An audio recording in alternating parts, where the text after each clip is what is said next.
আসসালামু আলাইকুম সবাইকে। অনার্স প্রথম বর্ষের অ্যানালিটিক জিওমেট্রির ক্লাসে আমি সবাইকে জানাচ্ছি ওয়েলকাম। আশা করছি সবাই সুস্থ আছেন, ভালো আছেন। আমি আজকে পড়ব হচ্ছে চ্যাপ্টার 6, যেটা হচ্ছে 3 ডাইমেনশনাল জিওমেট্রি।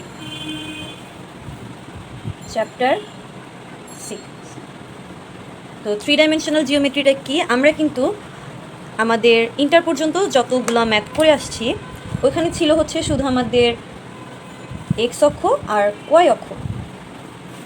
ওকে, এটা যদি হয় আমাদের এক্স, এই পাশে হচ্ছে আমাদের এক্স প্রাইম থাকতো, এখানে ওয়াই থাকতো, আর নিচে হচ্ছে ওয়াই প্রাইম থাকতো। তো এখন আমরা আরেকটা নতুন একটা অক্ষ নিয়ে কাজ করব, এটা হচ্ছে জেড অক্ষ। এটার সাথে আমরা মোটামুটি পরিচিত হয়েছি আমাদের ইন্টার লাইফে, কিন্তু আমরা এটার সাথে রিলেটেড ম্যাথগুলো করি নাই। এখন হচ্ছে আমরা এই জেড অক্ষ সহকারে ম্যাথগুলো করব। তো আমি একদম শুরু থেকে এই চ্যাপ্টারের ম্যাথগুলো শুরু করছি।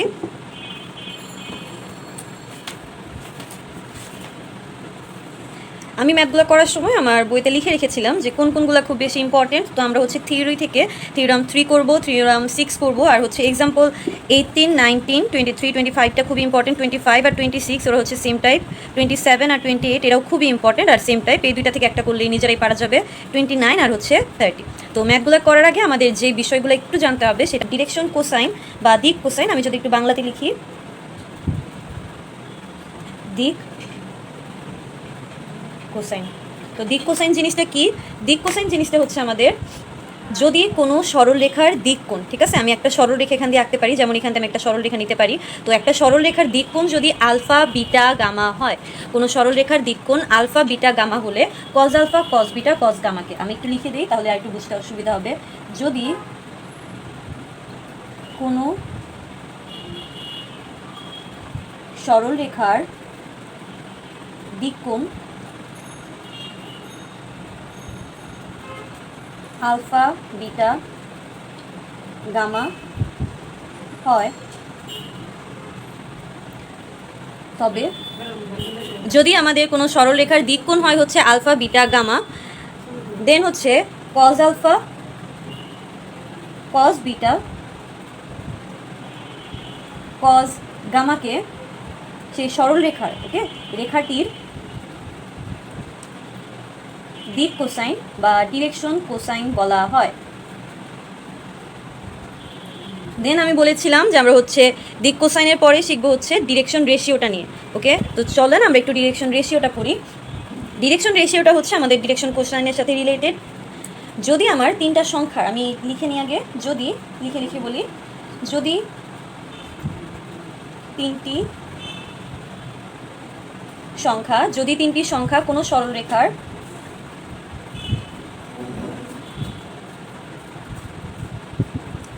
সরলরেখার দিক কোসাইনের সমানুপাতিক হয়,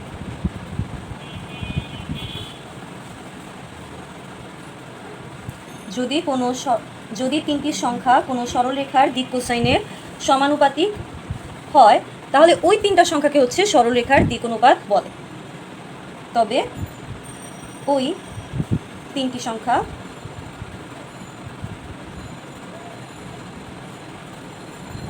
সংখ্যাকে সরলরেখার দিক অনুপাত বা ডিরেকশন রেশিও বলে। তো এই গেল হচ্ছে আমাদের মোটামুটি ডিরেকশন রেশিও আর ডিরেকশন কোসাইনের সংজ্ঞা। তো আমি এই ডিরেকশন রেশিও আর ডিরেকশন কোসাইনের সংজ্ঞা থেকে এদের সম্পর্কটা একটু লিখে দিচ্ছি, যে একটি সরলরেখার যদি আমাদের দিক কোসাইনটা এল এম এন হয়, এদের সম্পর্কটা হচ্ছে একটি সরলরেখার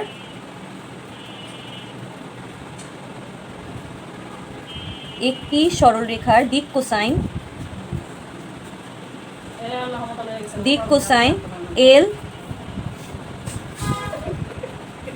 এম এন হলে এল এম এন দ্বারা প্রকাশ করা হয় অথবা সূচিত হয়, বা এন এম এন হলে এন এম এন দ্বারা প্রকাশ করা হলে, আর হচ্ছে আমার এটা কি, এটা হচ্ছে আমার দিক কোসাইন। আর কার সম্পর্ক? দিক অনুপাতের সাথে সম্পর্ক। দিক অনুপাতকে আমরা তিনটা সংখ্যা যে কোনো কিছু হতে পারে, তো আমরা ম্যাথগুলো করার সময় দেখা যাবে যে আমরা অনেকগুলো সংখ্যা নির্ণয় করেছি। তো এখন আমরা ধরে নিচ্ছি যে দিক অনুপাত এ বি সি হলে আমাদের যে সম্পর্কটা হবে হচ্ছে L/A is equals to M/B is equals to N/C। আর এটা হচ্ছে আমাদের ম্যাথ করতে গিয়ে অনেকবার কাজে লাগবে, তো এটা একটু লিখে রাখতে হবে।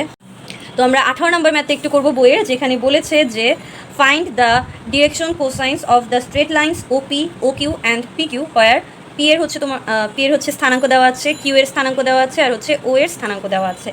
তো বলেছে ডিরেকশন কোসাইন বের করতে আমাদের তিনটা স্ট্রেট লাইনের OP, OQ অ্যান্ড PQ এর। তো চলেন আমরা বের করি। সলিউশন খুবই ইজি আর একদম বেসিক একটা ম্যাথ এই চ্যাপ্টারের। তো ফার্স্টে হচ্ছে আমরা কী করবো, আমরা যে পয়েন্টগুলো দেওয়া আছে ওদের কোঅর্ডিনেটসগুলো লিখে নিব। তাহলে আমরা লিখি যে গিভেন দ্যাট P স্থানাঙ্ক কত দেওয়া আছে 2, -3, 4, Q এর দেওয়া আছে -1, 2, 3 অ্যান্ড O এর জন্য দেওয়া আছে 0, 0, 0। এটা হচ্ছে আমাদের মূল বিন্দু। তো মূল বিন্দুর স্থানাঙ্ক সবসময় 0, 0, 0ই হয়। এবার আমাদের যদি দিক কোসাইন বের করতে হয়, তাহলে দিক কোসাইন বের করার জন্য আগে আমাদেরকে একটু দিক অনুপাতটা বের করে নিতে হবে, কারণ দিক কোসাইন বের করার সূত্রতে গিয়ে আমরা দেখব যে দিক অনুপাতগুলো লাগবে। তো চলেন আমরা আগে দিক অনুপাতগুলো বের করে নিই। তাহলে আমাদেরকে যেহেতু OP, OQ, PQ এর দিক কোসাইন বের করতে বলেছে, তাহলে আমি লিখি যে ডিরেকশন রেশিও অফ OP। তাহলে OPর জন্য তো ডিরেকশন রেশিওটা বের করার নিয়মটা কি, আমাদের যদি দুইটা পয়েন্টের স্থানাঙ্ক দেওয়া থাকে, যে O আর হচ্ছে P, তাহলে আমি এখানে রাফের জন্য দেখাই দিই, রাফের মতো, যে আমার হচ্ছে যখন নাকি OPর জন্য বের করতে দিবে তখন আমার কাজ হবে কি, লাস্টের পয়েন্টটা কত P, তাহলে আমি লিখবো যে P - 0। তাহলে P - 0 মানে কি, Pর জন্য কত দেওয়া আছে 2 না, তাহলে 2 থেকে আমার ওর জন্য 0 বাদ যাবে, তাইলে কত থাকবে, তাইলে আমার থাকবে হচ্ছে 2। তারপর আবার -3 থেকে 0 বাদ গেলে কত থাকবে 3, 4 থেকে 0 বাদ গেলে কত থাকবে 4। আমি একদম সংক্ষেপে করে নিয়েছি, বিয়োগটা দেখালাম না। দেন আবার আমি কার ডিরেকশন রেশিও বের করব, OPর পরে OQ এর। তাহলে আমি লিখি ডিরেকশন রেশিও অফ OQ। তাহলে আবার সমান চিহ্নটা আমরা দিব না। আর OQর জন্য বের করতে হলে এখন আমি কার স্থানাঙ্ক থেকে কার স্থানাঙ্ক বিয়োগ করব, আমি হচ্ছে লাস্টের যে পয়েন্ট, দ্যাট মিনস Q থেকে হচ্ছে আমি O এর স্থানাঙ্কগুলো বিয়োগ করব। আমি কিন্তু বিয়োগটা দেখাচ্ছি না, বিকজ খুব ইজি একটা বিয়োগ এখানেতে হচ্ছে। তাহলে -1 থেকে 0 বাদ দিলে আমার কত হয়, -1ই হয়। তাহলে আমি লিখে ফেলি -1, 2, 3। দেন ডিরেকশন রেশিও অফ PQ এরটা এবার বের করব। তো PQটা হচ্ছে আবার আমরা কি করব, আমি এখানে যদি একটু লিখি Q - P, তাহলে এটা আমি একটু দেখাই দিচ্ছি। Q কত আমার, Q হচ্ছে -1। আর আরেকটা জিনিস, সেটা হচ্ছে দিক অনুপাত বের করার সময় আমরা কিন্তু অবশ্যই ব্র্যাকেটগুলো দিব না, ব্র্যাকেট দিলে এটা ভুল হবে। আমরা ডিরেকশন রেশিওতে কখনোই ব্র্যাকেট দিব না, এই যে আমি কোনো ব্র্যাকেট দিইনি। তো এখন যদি আমি PQটা বের করি, তাহলে হচ্ছে -1 হচ্ছে 2, তারপরে কমা আবার কত 2, -3টা Q এ যাবে, প্লাসের 3 হবে না, 2 প্লাসের 3। দেন হচ্ছে আমার আবার Q এরটা আর কত আছে 3, তাহলে 3 - 4, তাহলে এটা আমার কত আসতেছে, এটা আমার আসতেছে হচ্ছে -3, 5, 3 থেকে 4 গেলে -1। তাহলে আমি ডিরেকশন রেশিওগুলো বের করে ফেলেছি। এখন আমার ডিরেকশন কোসাইনটা যেটা বের করতে বলেছে সেটা আমরা বের করে ফেলতে পারবো খুবই ইজিতে। তাহলে আমরা এবার চলেন করি। সো ফার্স্টে হচ্ছে আমাদের OPটা বের করতে হবে। তাহলে আমি লিখি যে ডিরেকশন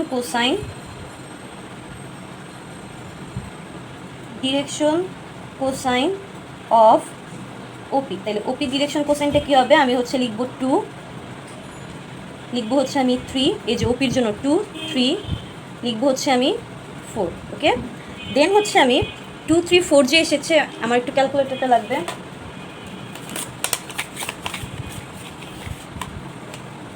তো এটা হবে হচ্ছে, আমি যদি একটু রাফেতে দেখাই, যে a/√a² + b² + c²। আমরা কিন্তু দিক অনুপাতগুলোকে ABC দিয়ে প্রকাশ করেছিলাম না, তাহলে আমি এই যে এর জায়গায় লিখলাম, তারপরে যে লিখলাম আমি, দেন লিখলাম, তাইলে হচ্ছে আমার এখান থেকে যে √a² + b² + c² এর মানটা আমার বসাইতে হবে। তাহলে আবার বিটার জন্য মানে সেকেন্ডটার জন্য আমি এখান থেকে কমা দিয়ে দিই, √a² + b² + c² তারপরে আবার আরেকটা দিক অনুপাতের জন্য দিক কোসাইনের জন্য c/√a² plus b² plus c², এটা হচ্ছে আমার সূত্রটা। এই সূত্রটা জাস্ট বসাই দিলেই হবে। তাহলে আমরা কি দেখতেছি না যে প্রতি ক্ষেত্রেই কিন্তু আমাদের এটা নিচে যেটা বসতেছে সেটা হচ্ছে √a² plus b² plus c²। তাহলে আমি একবার এটার মানটা বের করে ফেলি, তাহলে আমার আর বারবার করে বের করতে হবে না। তো √a², এ মানে কত? 2, 2-র উপর স্কোয়ার করলে 4 হয়ে যায়, প্লাস 3-র উপর স্কোয়ার করলে 9 হয়ে যায়, প্লাস 4-এর উপর স্কোয়ার করলে 4-এর উপর স্কোয়ার করলে 16 হয়ে যায়। তাহলে আমার আসে হচ্ছে √29। তো যদি আপনারা চান তো এটাকে ভেঙে ভেঙে করতে পারেন, বা আমার মতো একবারে করে দিতে পারেন। এখানে মান টান বসায় স্কোয়ার দিয়ে যোগটুক করে দেন করা যায়, অথবা আমার মতো এভাবে করে দিলেও হয়ে যাবে। ঠিক আছে, দেন সেম ওয়েতে আমরা পরবর্তীটা বের করে নিব যে আমাদের ও কিউ এর ডিরেকশন কোসাইনটা কত। Direction cosine of O Q, তাহলে ও কিউ ডিরেকশন কোসাইনটা কত? সেম ওয়েতে এই যে এই সূত্রগুলো। তাহলে এখানের জন্য আমার ABC কোনটা? এটা হচ্ছে এ, এটা হচ্ছে বি, এটা হচ্ছে সি। তাহলে এ বি সিটা আমি বসাই দিই আগে উপরে। -1 বসবে, 2 বসবে, 3 বসবে। তাহলে আবারও দেখা যাচ্ছে যে আমার নিচে তিনটা ক্ষেত্রেই √a² plus b² plus c² আছে। তাহলে আমি করে নিই a², তাহলে -1-এর উপর স্কোয়ার করলে 1 প্লাস 4 প্লাস 9 ডিরেক্ট করে দিলাম, আমার আসে হচ্ছে √14। তাহলে আমি বসাই দিই √14, √14, তাহলে আমার দুইটার বের হয়ে গেল। এবার লাস্টেরটা আমরা বের করবো, অ্যান্ড দেন আমাদের কাজ শেষ। ডিরেকশন কোসাইন অফ কারটা এবার বের করতে হবে PQ এর। তাহলে হচ্ছে সেম কাজ, ওই যে এই সূত্রটাই আমরা নিয়ে কাজ করব। তাহলে আমি ABCগুলো আগে লিখে ফেলি, তাহলে আমাদের জন্য ইজি হয়ে যায়। 3 উপরে কত, বির জায়গায় 5, সি জায়গায় হচ্ছে -1। তাহলে আবারও √a² b² c² এর মানটা বসাইতে হবে। তাহলে √a² মানে কত?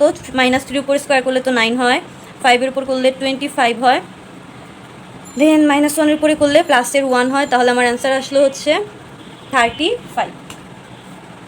তাহলে আমি লিখি √35 শেষ। তো 23 নাম্বার ম্যাথটাতে আমাদের বলেছে যে if direction ratio of 2 lines are 2, 1, 1 and 4√3 - 1 -√3 - 1 then show that angle between the line is π/3।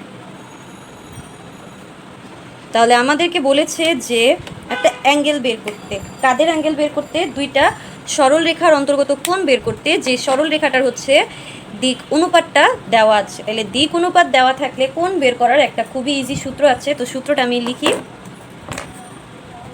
আগের সূত্রটা লিখে দিই, দেন হচ্ছে আমি ম্যাথটা শুরু করি, তাহলে আপনাদের বুঝতে ইজি হবে। অন্তর্গত কোণ নির্ণয়ের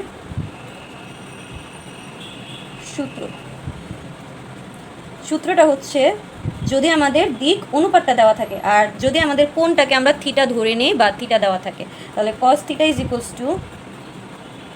a1 a2 plus b1 b2 plus c1 c2, দেন হচ্ছে √a1² plus b1² plus c1² into √a2² plus b2² plus c2²। তো এটা হচ্ছে আমাদের যদি দিক অনুপাত দেওয়া থাকে, আর দিক কোসাইন থাকলে ওইটা দিয়েও একটা অ্যাঙ্গেল বের করার সূত্র আছে, ওইটা আমরা করব পরবর্তী ম্যাথগুলোতে আসবে। তো এখানে যেহেতু আমাদের জাস্ট হচ্ছে দিক অনুপাত নিয়ে কাজ, তো সেখান থেকে আমরা করি ম্যাথটা। তো শুরু করি। সলিউশন, লেট ডিরেকশন রেশিওস, যে ডিরেকশন রেশিওগুলো দেওয়া আছে আমরা একটু লিখে নিই। Direction ratios of 2 lines are a1 b1 c1, direction রেশিওতে আমরা ব্র্যাকেট দিব না। 2, 1, 1 অ্যান্ড a2 b2, c2 কত? 4√3 - 1 -√3 - 1। আচ্ছা দেখা যাচ্ছে, হ্যাঁ দেখা যাচ্ছে।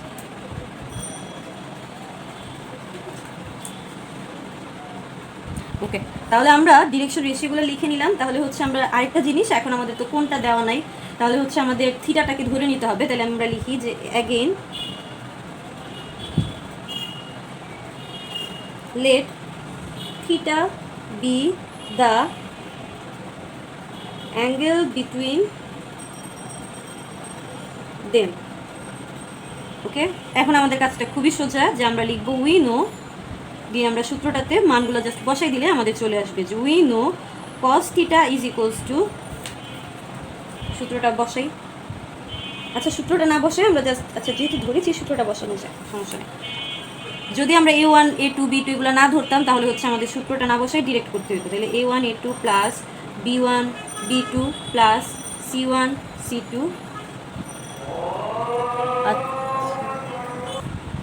A1 square plus B1 square plus হচ্ছে C1 square into root over A2 square plus B2 square plus হচ্ছে C2 স্কোয়ার।